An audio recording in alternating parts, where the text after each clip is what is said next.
ជំរាបសួរអ្នកទាំងគ្នានៅក្នុងវីដេអូនេះខ្ញុំនឹងចែកកំឡេកជាមួយអ្នកទាំងគ្នាអំពីរបៀបបំលែងអត្ថបទជាភាសាខ្មែរជារូបភាពមកជាអត្ថបទដែលយើងអាចកែតម្រូវបានបាទអញ្ចឹងយើងប្រើវិធីសាស្ត្រយ៉ាងដូចម្តេចក្នុងការបំលែងអត្ថបទទាំងនេះមកជាអត្ថបទដែលអាចកែបានយើងអាចធ្វើការបំលែងអត្ថបទភាសាខ្មែរដែលយើងអាចកែបានតាមរយៈ Google Drive ឬក៏យើងដែលនៅក្នុង Google Drive នេះគឺមាន Google Doc បាទប៉ុន្តែអ្នកទាំងគ្នាត្រូវការតម្លើង extension ជាមុនសិន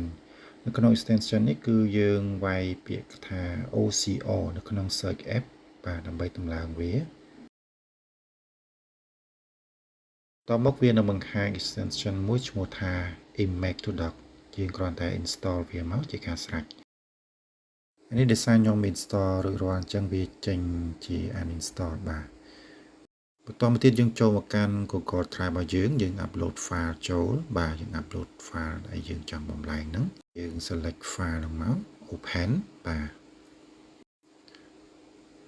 ពេលហ្នឹងវានឹងចាប់ដើម upload ចូលបាទពេលដែល upload ចូលវានឹងចេញជាសញ្ញា tick បាទយើង click លើ file ហ្នឹងយើង click ស្ដាំមកយើងពាក្យថា open with បាទយើង open with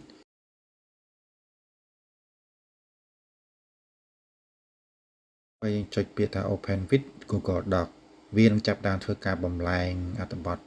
ជារូបភាពហ្នឹងមកជាអត្ថបទដែលអាចកែបានបាទនៅពេលរួចរាល់ហើយវានឹងចេញអត្ថបទជារូបភាពខាងលើហើយអត្ថបទដែលអាចកែបាននៅខាងក្រោមអញ្ចឹងករណីយើងចង់លុបអត្ថបទរូបភាពចោលគឺយើងអាចលុបបានបាទនេះជាអត្ថបទដែលធ្វើការបំលែងរួចហើយយើងអាចកែកន្លែងដែលយើងចង់កែបានអរគុណ